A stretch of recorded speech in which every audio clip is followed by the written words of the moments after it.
Well, joining me now is Becky Murray, who's the founder and CEO of One by One, an organisation that works with victims of human trafficking across the world. Thanks for joining us this afternoon, Becky.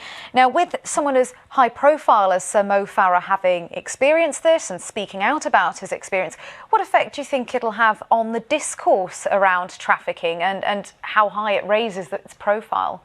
Yeah, I think I want to salute him for using his voice because that's incredibly brave. And I'm hoping this is going to put a huge spotlight on a global issue. It's happening right on our doorsteps all over the world.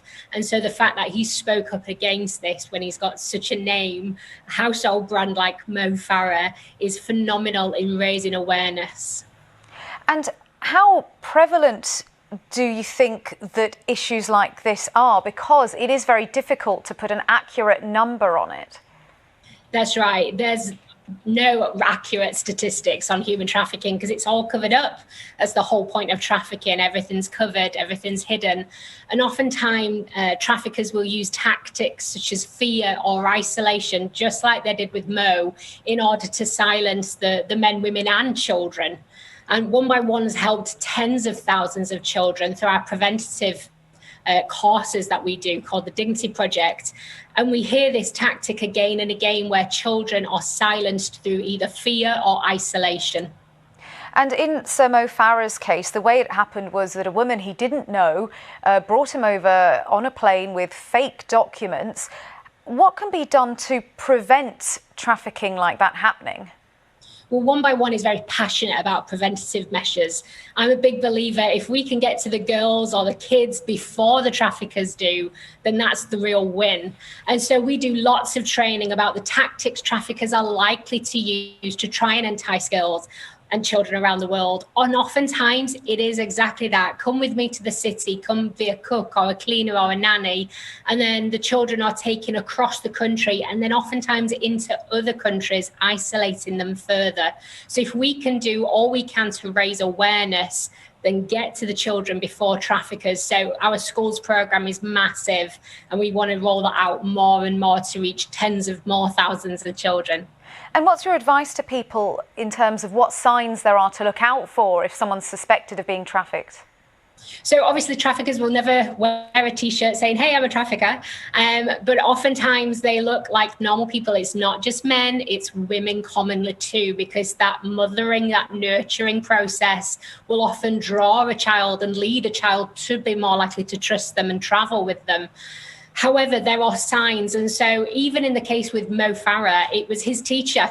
And sometimes the heroes in society are normal people doing normal jobs who simply look out. So if you see a child who doesn't seem to know the person that they're with, or a child who's very unkept or very constantly nervous, then these are trigger signs to look out for. And you know what? If you see that, then make a phone call, whether that be to social services or to the local police authorities. Because you may well be wrong, but what if you're right? You could protect a child simply by speaking up, just like Mo's PE teacher did. And Becky, just briefly, there's a striking anecdote as to why you started your organisation. So I just wonder if you could briefly share that with our viewers. Yes, I was out in Sierra Leone back in 2006 and I met a little girl living on the streets of Sierra Leone and noticed she had no shoes. She was begging just to survive from day to day.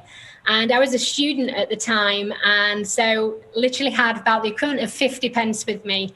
And I took her to the marketplace and bought her a 50 pence pair of flip-flops.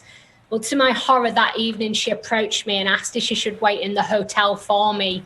And I think if that little 9-year-old had asked a guy on the team, I would have immediately known what she was asking. But I was in my early 20s at the time. And so I asked her 3 times. And sure enough, she thought I'd spent 50 pence so that I could have her body. She'd been so abused by both men and women that her mind went there as a 9-year-old for the sake of 50 pence. And that's what started us to launch One by One. We've now worked with thousands of children around the world, but it all started with that one little girl, hence calling the organisation One by One. Well, thank you so much, Becky, for speaking to us today. That's Becky Murray, the founder and CEO of One by One, which works with victims of human trafficking.